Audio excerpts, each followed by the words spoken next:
ایک شاعر کہتا ہے کہ کسی کو زمانے کی دولت ملی ہے، کسی کو زمانے کی دولت ملی ہے، کسی کو جہاں کی حکومت ملی ہے، میں اپنے مقدر پہ قربان جاؤں، ہمیں غوث اعظم کی نسبت ملی ہے۔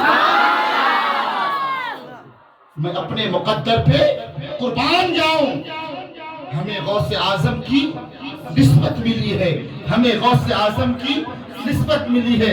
سرکار اعلی حضرت ارشاد فرماتے ہیں، واہ کیا مرتبہ اے غوث ہے بالا تیرا، واہ کیا مرتبہ اے غوث ہے بالا تیرا، اونچے اونچوں کے سروں سے ہے قدم آنا تیرا، اونچے اونچوں کے سروں سے ہیں قدم آنا تیرا۔ اللہ تبارک و تعالیٰ قرآن پاک ارشاد فرماتا ہے، یا ایھا الذین آمنوا اتقوا اللہ، اے ایمان والو اللہ سے ڈرو اور سچوں کے ساتھ ہو جاؤ۔ اے ہم قرآن سے پوچھتے ہیں، اے قرآن ہم سچوں کا راستہ اختیار کرے، سچے لوگوں سے محبت کرے، وہ سچے لوگ کون ہے؟ اللہ اللہ اللہ قرآن پاک ارشاد فرماتا ہے، الذین انعم اللہ علیہم من النبیین والصدیقین والشہداء والصالحین وحسن اولئک رفیقا۔ اے لوگوں، وہ جو جماعت ہے نا، کسی اور کی جماعت نہیں ہے، وہ نبیین کی جماعت ہے، وہ صدیقین کی جماعت ہے، وہ صالحین کی جماعت ہے، وہ شہداء کی جماعت ہے۔ اللہ اللہ آج کے دور میں وہ اللہ والوں کی جماعت ہے۔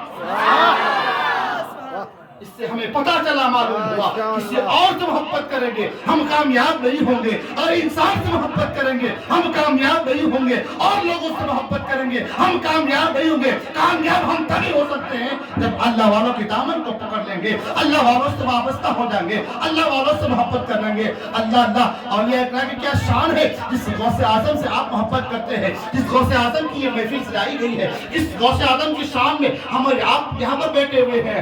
اللہ اللہ آپ سنتے ہیں، آپ جانتے بھی ہوں گے، آپ سنے بھی ہوں گے۔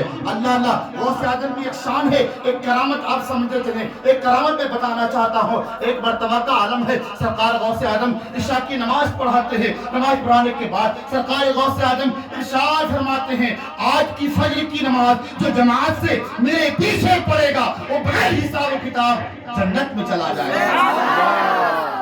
ارشاد فرماتے ہیں، یہ غوث اعظم ارشاد فرماتے ہیں، اللہ اللہ کوئی بولے تو جھوٹ ہو سکتا ہے، کوئی کچھ کہے تو الٹی سیدھی باتیں ہو سکتا ہے، لیکن سرکار غوث اعظم کی محبت ہوا سرکار غوث اعظم اگر اپنی زبان کو حرکت دے دے، غوث اعظم اپنی زبان سے صرف نکال دے، اللہ فرماتا ہے غوث اعظم صرف زبان سے کہہ دے، میں ان کی زبان کو دیکھتا ہوں، اس کے دل کو دیکھتا ہوں، جس کے لیے دعائے مغفرت کر دے، اللہ بغیر حساب و کتاب اس کی مغفرت عطا فرما دے۔ درود پاک پڑھے، اللہم صلی علی سیدنا شفیعنا حبیبنا کریمنا مولانا محمد معدن الجود والکرم بارک وسلم، صلو علیہ صلاۃ و سلام علیک یا رسول اللہ، صلو علیہ صلاۃ و سلام علیک یا حبیب اللہ صلی اللہ تعالی علیہ وسلم۔ اللہ اللہ سرکار غوث اعظم کا ارشاد فرماتے ہیں، جو بھی فجر کی نماز آج جماعت کے ساتھ میرے پیچھے ادا کرے گا وہ جنتی ہو جائے گا۔ کیا ہو جائے گا؟ جنتی ہو جائے گا۔ سرکار غوث اعظم پھر آگے ارشاد فرماتے ہیں، تو اس بات کو اعلان کر دے گا، لوگوں کو جا کر کے خبر دے دے گا، لوگوں کو بتا دے گا وہ جہنم میں ہو جائے گا۔ اللہ لوگوں کو جا کر کے بتا دے گا، خبر دے گا، وہ کیا ہو جائے گا؟ جہنمی ہو جائے گا۔ اللہ اللہ ایک طرف جنت کی بشارت ہے، دوسری طرف جہنم ہے۔ اگر اعلان کروں تو جہنم ہے، نہ کہوں تو جنت ہے۔ اللہ اللہ سارے نمازی گھر کے اندر میں تشریف لے کر کے آتے ہیں، دل ہی دل میں سوچتے ہیں، یار اگر میں اپنے باپ سے کہوں والد محترم آج فجر کی نماز غوث پاک کے پیچھے پڑھ لو، اس طرح پڑھ لو گے نا تو جنت میں چلے جاؤ گے۔ اللہ اللہ تو پھر سوچتے ہیں، یار اگر اپنے والد سے کہوں، اپنے بھائی سے کہوں، خیشہ قارب سے کہوں، دوست محب سے کہوں، اگر جس سے میں کہوں گا سرکار نے ارشاد فرمایا کہوں گا تو جہنمی ہو جاؤں گا، پڑھ لوں گا تو جنتی ہو جاؤں گا۔ اللہ اللہ اب کریں تو کریں کیا؟ اللہ اللہ دیکھو میرے بھائی، ایک بات آپ جانتے چلیں، آپ نے غوث اعظم کے بعد میں آپ نے غوث اعظم کا نام سنا ہے، اسی بیچ میں ہم ذکر کرتے ہیں سرکار خواجہ غریب نواز کا۔ سبحان اللہ سبحان اللہ۔ آپ جانتے بھی ہوں گے غریب نواز کو غریب نواز کا لقب کس نے دیا ہے؟ بس مختصر سی بات میں آپ میری باتوں غور سے سماعت کرتے تھے۔ اس عشاء کی نماز میں حضرت خواجہ گنج نواز موجود ہے، سبحان اللہ، حضرت خواجہ گنج نواز موجود ہے، دل ہی دل میں عشاء کی نماز پڑھے ہیں، باہر نکلے ہیں، دل ہی دل میں سوچتے ہیں سرکار غوث اعظم نے ارشاد فرمایا آج فجر کی نماز جو بھی میرے پیچھے پڑھے گا وہ جنتی ہو جائے گا۔ اللہ اللہ، غیر نماز دل ہی دل میں سوچتے ہیں کیوں نہ میں ہر گھر میں جا کر کے لوگوں سے کہوں اے لوگوں کل تک نماز نہیں پڑھتے تھے آج فجر کی نماز پڑھ لینا، کل ظہر کی نماز نہیں پڑھتے تھے لیکن آج فجر کی نماز پڑھ لینا، عصر کی نماز نہیں پڑھتے تھے آج فجر کی نماز پڑھ لینا۔